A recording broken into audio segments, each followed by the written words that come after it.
నమస్తే అండి. Welcome to my channel Andhra వంటలు. ఇప్పుడు మీకు ఈ రోజైతే వంకాయ, పూసపరుగులు కర్రీ చూపిద్దాం అనుకుంటున్నానండి. పూసపరుగులు అంటే ఏమీ కాదండి, ఎండు చేపలో అదొక రకమైన ఎండు చేప. గోదావరి సైడ్ ఎక్కువగా దొరుకుతుంది. మీరు కూడా ఎప్పుడప్పుడు చూసే ఉంటారు. అందరికీ తెలిసిందే. ఇది పాతకాలపు వంట అండి. వంకాయ, ఎండు చేపల కర్రీ. ఎండు చేపల్లో చాలా విటమిన్స్ అనేవి ఉంటాయి. ఓకేనండి. నేనైతే 4 వంకాయలు తీసుకుంటున్నాను. అవి చూస్తున్నారు కదా! ఉప్పులో, వాటర్‌లో కట్ చేసి పెట్టుకుంటున్నాననమాట. ఉత్తిగా వంకాయ కోస్తే కండ్రొస్తది కదండీ! నల్లగా అయిపోతాయి తెలియని వారికి. తెలిసిన వాళ్ళకైతే అందరికీ తెలిసిందే ఈ విషయం. కోసి పెట్టేసుకున్నానండి. ఇవే అండి పూసపరుగులు.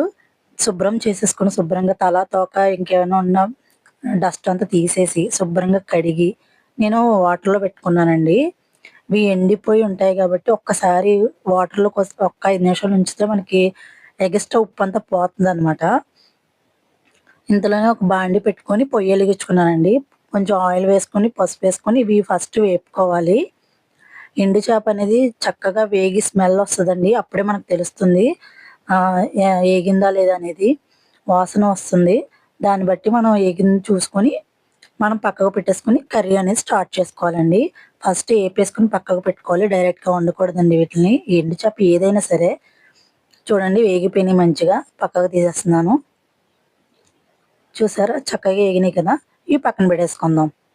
దీంట్లోకి అదిగోండి ఒక్క మీడియం సైజు 3 ఉల్లిపాయలు, కొంచెం కరివేపాకు, కొంచెం కొత్తిమీర, ఒక 3 పచ్చిమిరపకాయలు వేస్తున్నానండి. మీ కారం బట్టి మీరు వేసుకోండి. కారం బట్టి నేను వేస్తున్నాను. ఉల్లిపాయలు వేస్తున్నానండి. పచ్చిమిరపకాయలు కూడా వేసేస్తున్నాను. కొంచెం వేగడానికి కొంచెం ఆయిల్ వేసుకుందామండి. నాకు కొంచెం సరిపోలేదు.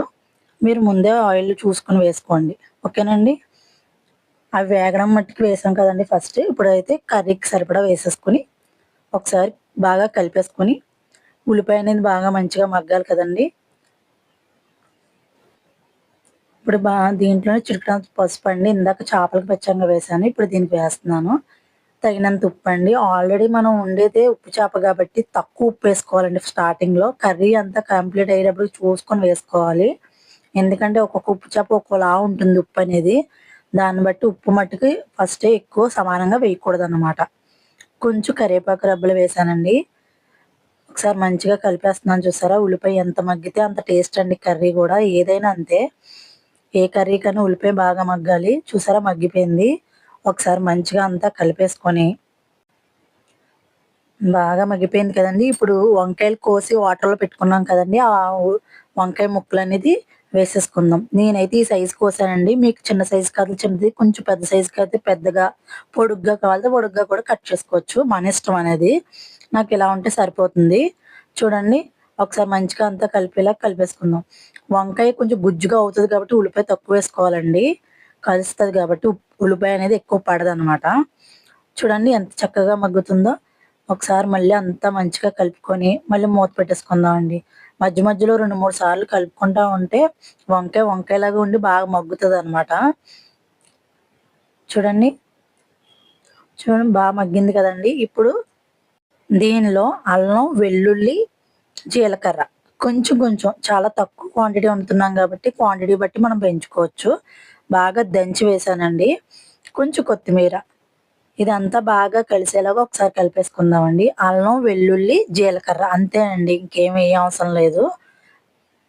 ఇది బాగా కలుపుకుంటే ఈ వంకాయ ఏసిన తర్వాత వేసుకుంటే టేస్ట్ బావుంటుంది. మీరు వంకాయ ముందు ఉల్లిపాయలు మగ్గిన తర్వాత కూడా వేసుకోవచ్చు. No problem. చూస్తున్నారు కదండీ! బాగా మగ్గిపోయింది. ఇప్పుడు ఇందుట్లోకి తగినంత కారం వేసుకుందామండి. కారం కూడా నేనైతే ఒక స్పూన్ వేసి ఇంకొంచెం వేస్తున్నాను. మీ కారాన్ని బట్టి మీరు వేసుకోండి. ధనియాల పౌడర్ అండి ఒక స్పూన్ వేసాను. ఇదంతా వంకాయలకి బాగా పట్టేలాగా ఒకసారి కలిపేసుకోండి. కారం, ధనియాల పొడి ఏసి కలుపుకున్నాక బాగా కలుస్తుంది చూసారా? కలిసిపోయిన తర్వాత దీంట్లో తగినన్ని వాటర్ వేసుకోవాలండి. కింద అడుగడుతుంది చూసుకొని చక్కగా కలుపుకోవాలి. ఒక గ్లాసుడు వాటర్ ఏసానండి. ఎందుకంటే వంకాయ బాగా మగ్గిపోయింది కాబట్టి వాటర్ ఎక్కువ వేయాల్సిన అవసరం లేదనమాట. తగినంత చూసుకొని వేసుకోండి. మళ్ళీ ఎక్కువ వేసుకుంటే వంకాయ బాగా ఉడికిపోయి మొత్తం చిదిగిపోతదనమాట. చూస్తున్నారా? మంచిగా కలిపేసుకున్నాను. ఇది ఒక ఉడుకురాద్దామండి. ఉడకాలి కొంచెం బాగా. ఉడుకుతుందండి. ఇప్పుడు దీంట్లో ఎండు చేపలు ఏపి ఆల్రెడీ మనం పక్కకు పెట్టుకున్నాం కదండీ! అవి తీసుకొని వేసేసుకుందాం. ఇవి బాగా వేగినాయి కాబట్టి ఇప్పుడు వేసుకుంటే పట్టేస్తుందనమాట. కారం, ఉప్పు అన్నీ ఎండు చేపలకి, వంకాయకి మంచిగా పట్టి కూరని టేస్ట్ చాలా అంటే చాలా పెరుగుతుంది. మీరొకసారి ఈ విధంగా ట్రై చేయండి. ఇప్పుడు వంకాయ ఎండ్రీలు అలాగా ఈ కూరలు ఎక్కువగా ఎవరు వండుకుంటలేదండి. ఎండు చేపల్లో చాలా అంటే చాలా విటమిన్స్ మనకు బాడీకి కావాల్సిన పోషకాలు చాలా ఎక్కువగా ఉంటాయండి. అది అందరికీ తెలియక కొంచెం ఇష్టం పడక వండుకుంటలేదు. ఇప్పుడు ఉన్న మన లైఫ్ స్టైల్‌కి కావాల్సిన పోషకాలన్నీ అందాలండి. లేకపోతే చాలా ప్రాబ్లమ్ అనమాట. ఇలాంటి కనీసం నెలకొకసారన్నా ఇష్టపడలేని వాళ్ళు అప్పుడప్పుడు వండుకొనన్నా తినండి. ఈట్లి గురించి ఒకసారి ఈటిలో ఎలాంటి పోషకాలుంటాయనేది మీరొకసారి నాకు కామెంట్ చేస్తే నేను ఖచ్చితంగా మీకు తెలుసుకొనైనా సరే మీకు చెప్తానండి. సరేనండి టాపిక్‌లో వచ్చేద్దాం. చివర్లో కొంచెం కొత్తిమీరేసుకుంటే వంకాయ ఎండు రొయ్యల కర్రీ రెడీ. నచ్చినట్టయితే like, comment, subscribe. Thank you.